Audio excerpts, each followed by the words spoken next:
La 11ª ronda del Ragnarok ha finalizado y junto a ella, uno de los combates más esperados por los lectores terminó. Timo Haya, el francotirador más letal de la historia de la humanidad, salió victorioso tras enfrentar a uno de los dioses más temidos del panteón nórdico, Loki, el dios de las mentiras. Un enfrentamiento que, desde su anuncio, prometía estrategia, tensión, engaños y un futuro cierre épico. Sin embargo, como muchas cosas en la vida, prometer no es cumplir. Tras la victoria de Okita Souji, Simo aparece como el siguiente representante de la humanidad, un hombre marcado por la guerra, silencioso, casi sin alma, pero con una puntería que parece divina. Para redimirse por todas las vidas que tomó en su pasado, Simo impone su propia condición para entrar al Ragnarok: sacrificar partes de su cuerpo a cambio de fabricar balas capaces de herir a los dioses. Una idea interesante, dolorosa y con una gran carga narrativa. Y en el otro extremo, Loki, un dios odiado incluso por otros dioses, mentiroso, manipulador, impredecible, un ser que convierte la locura en arte y el engaño en arma. Loki no pelea directamente, al menos no de forma convencional. Su habilidad le permite crear clones de cualquier ser al que haya tocado, y no solo eso, puede intercambiar lugares con ellos, esconderse, emboscar y desatar el caos en la arena. Asimismo, crear clones de Thor, Hércules, Odín, incluso de sí mismo. El nombre de sus técnicas prometen una guerra mental, una partida de ajedrez entre dos genios del asesinato. Una idea que se ve bastante prometedora, con un asesino estratégico pintado por los dioses como un luchador que causa calamidades, y un humano que es conocido como la Muerte Blanca, que ni los dioses pueden parar, pero nada de eso realmente pasa. Para empezar, la arena, un bosque helado reminiscente de Finlandia, un entorno perfecto para el sigilo, la emboscada, el miedo constante a lo invisible. Las condiciones estaban puestas para un duelo mental entre un cazador y una sombra. Sin embargo, lo que nos dieron fue una confrontación directa, abrupta y carente de tensión. Loki inicia con una lluvia de clones, y Simo responde con su primera bala especial, una bala fragmentaria que atraviesa a decenas. El ritmo es vertiginoso, pero no en el buen sentido, se siente apurado. Simo lanza un segundo disparo, que Loki intenta bloquear con una puerta infernal de Helheim, y aún así la bala perfora la defensa y le atraviesa la cabeza a un clon. Acto seguido, Loki aparece tras Simo, el francotirador lo detecta disfrazado de Hércules y le dispara, y nuevamente le termina por dar un disparo sabiendo que es el verdadero Loki. Un combate corto y que va directo al grano, pero también que deja bastantes incongruencias a lo largo del combate, lo cual da paso a preguntarse, ¿cómo lo supo? El manga lo sugiere como un instinto refinado por la guerra, pero el lector no recibe ninguna pista visual ni lógica, ni siquiera el propio Loki lo entiende. Peor aún, los clones de Thor y Loki que se habían colocado estratégicamente detrás de Simo desaparecen de escena durante varios minutos, nunca llegan, no hay una explicación lógica, y el clímax, si se puede llamarse así, es una escena en la que Loki cambia de cuerpo con un cuervo en el aire, lanza un ataque por sorpresa y es asesinado por Simo con un disparo a la cabeza, en un instante. Fin del combate. Ahora pasaremos a hablar de diferentes causas de problemas de esta ronda, iniciando con las pausas largas e innecesarias de la pelea. Un punto clave que vale la pena analizar es la duración del combate. La pelea entre Simo y Loki iba para durar aproximadamente 3 minutos y 43 segundos en tiempo efectivo de manga. Sin embargo, la duración final del capítulo con esta pelea fue de 8 minutos y 43 segundos. La pregunta es, ¿de dónde salieron tantos minutos de la nada? La razón, un momento bastante curioso en el que Simo se queda mirando el cuerpo de Hércules por más de 4 minutos en la narrativa visual sin avanzar la acción. Este recurso, claramente usado para quemar tiempo, genera un efecto contraproducente.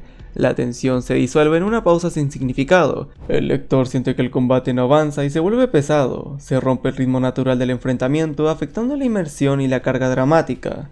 Este supuesto relleno narrativo no es el único caso en el Ragnarok, pero es uno de los más notorios y ha marcado cómo la pelea fue percibida. Para entender mejor este impacto, es útil comparar con otras peleas de torneo que tuvieron duraciones similares y, a pesar de algunos defectos, lograron transmitir mejor la emoción y la narrativa. Por ejemplo, Lubu contra Thor, la cual es una batalla visceral, física y con mucha intensidad. El combate fue corto pero impactante, con cada movimiento sintiéndose importante y decisivo. Aunque hubo relleno, cada panel transmitía fuerza y dinamismo.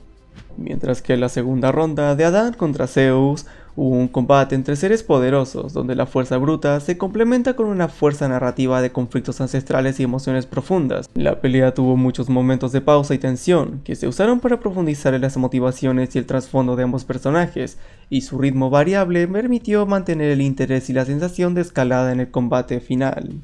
Y por último, la novena ronda entre Apolo vs Leónidas, una batalla cargada de estrategia y filosofía, donde cada movimiento estaba cargado de simbolismo y motivación personal.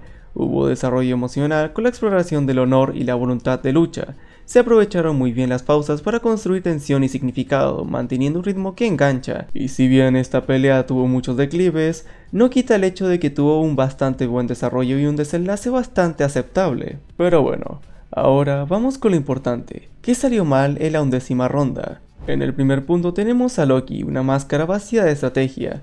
Desde su primera aparición, Loki ha sido una figura de caos metódico. No actúa sin calcular, no lanza un golpe sin tener 5 más preparados detrás. Sin embargo, en este combate, ese mismo Loki es irreconocible. En vez de jugar con la mente de su oponente, simplemente carga de frente contra un francotirador. Y no lo hace una sola vez, lo repite como si no entendiera a quién se enfrenta.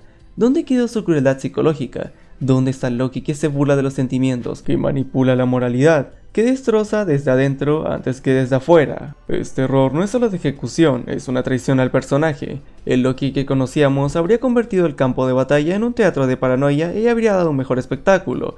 Habría hecho que Zemo dude de su propia cordura. En cambio, lo vemos actuar como un personaje genérico de acción, sin método, sin mente. Pasando al segundo punto, tenemos la ambientación, un escenario muerto, un bosque nevado, un entorno silencioso, helado, tenso. Podría haber sido el escenario más interesante de todo el Ragnarok. Zemo camuflado, moviéndose entre los árboles, Loki jugando con ecos, reflejos, apariciones falsas, un duelo de paciencia, pero no. La nieve es solo fondo, la niebla solo estética, los árboles solo decoración. Ahora solo queda la pregunta de dónde estuvo la presión atmosférica, dónde estuvo el agobio del frío, la desesperación del cazador que no ve a su presa, del dios que no controla su entorno. Todo el escenario se convierte en un espacio vacío, en donde los dos luchadores se enfrentan como si estuvieran en una habitación blanca. Y por otro lado, en el punto 3, tenemos el instinto milagroso de Zemo, el momento en el que Zemo dispara a un falso Hércules y acierta que es Loki disfrazado. Es bastante potente, pero no está sustentado. No hay un indicio, no hay una pista, un gesto que el lector le permita decir, ah, por eso lo sabía. En cambio, todo se justifica con una frase, el instinto de quien ha matado más de 500 hombres. ¿Funciona? Tal vez. ¿Convence? No del todo. Y peor aún, ni el propio Loki entiende cómo fue descubierto. Si ni el maestro del engaño sabe por qué falló en su ilusión, entonces el engaño está mal construido. Zemo debería haber tenido una lógica interna, una razón emocional o simbólica para ese disparo, un recuerdo, una sospecha visual, algo, pero realmente no hay nada. Justificar su disparo con "yo siento cómo es matar" es fuerte, pero no del todo. Pasando al punto 4, tenemos una duración que sabotea el impacto. Este combate fue anunciado con semanas de anticipación, se vendió como una de las peleas más psicológicas y únicas del torneo mientras se iba estructurando. Y sin embargo, el conflicto real no dura más de 2 capítulos netos de acción. No hay escalada de tensión, no hay desgaste progresivo. Zemo no parece luchar contra su propia decadencia física, pese a estar entregando órganos con cada bala. Loki tampoco se siente desesperado, no hay emoción en su caída, no hay progresión emocional ni siquiera narrativa. Todo pasa, rápido, de golpe, sin peso alguno. Y en el quinto punto, tenemos una batalla sin alma emocional. Una pelea con esos personajes tenía el potencial de tocar fibras humanas profundas. Zemo, un hombre que mató a cientos, que arrastra un pasado de culpa. Loki, un dios que convierte las emociones ajenas en su juego personal. ¿Por qué no explorar eso? ¿Por qué no vimos a Loki transformarse en aquellos a quienes Zemo mató? ¿Por qué no lo forzó a revivir sus traumas, a ver caras conocidas? ¿Por qué no lo enfrentó a su propio reflejo, al asesino en el que se convirtió? El combate pudo haber sido más que físico, pudo ser psicológico, espiritual, catártico, pero no lo fue. Y por último, en el sexto punto, el final que no dejó huella. Y llegamos al disparo final. Loki lanza su ataque por sorpresa, Zemo, debilitado, sangrando, lo detecta, apunta, dispara. Un segundo y se acabó. No hubo tensión, no hubo duda, no hubo esa última respiración donde el lector se pregunta, ¿lo logró? Fue automático, frío, funcional. El final debió dejar una herida emocional, no solo un cuerpo en el suelo, dejó silencio, pero no del que conmueve, sino todo lo contrario, del de que te decepciona. Pero entonces, ¿qué tenía este duelo de tan especial? Bueno, Para responder esto tenemos que ver que este duelo enfrentaba dos formas opuestas de idealismo y lucha. En una mostraba la voluntad humana frente a la maestría divina del engaño, donde también teníamos el orden del sacrificio y la disciplina contra el desorden del caos y la mentira, y por último la realidad tangible y mortal frente a la ilusión y la transformación. Este choque podía haber sido un duelo de ideas y valores tan poderosos como una batalla física, una batalla no solo entre cuerpos, sino entre filosofías de vida, un dios que no siente las muertes falsas contra un humano que siente la culpa de muertes con vida. Entonces finalmente podemos decir que Zemo vs Loki no es una mala pelea, es una oportunidad desperdiciada. Tenía todos los ingredientes para ser uno de los combates más icónicos del manga, dos personajes con trasfondos potentes, habilidades opuestas, una arena inusual y un contexto emocional profundo, pero lo que recibimos fue una ejecución acelerada, con decisiones narrativas que dejaron al lector confundido y decepcionado. En lugar de una batalla de ingenio, tuvimos un tiroteo rápido, en lugar de manipulación, tuvimos bruteza, en lugar de tensión, tuvimos silencio, del malo. Pero bueno, ¿qué más se puede decir? En el mundo de los francotiradores, el disparo que no remata es el que nunca debió hacerse, y en este caso, ese fue el combate completo.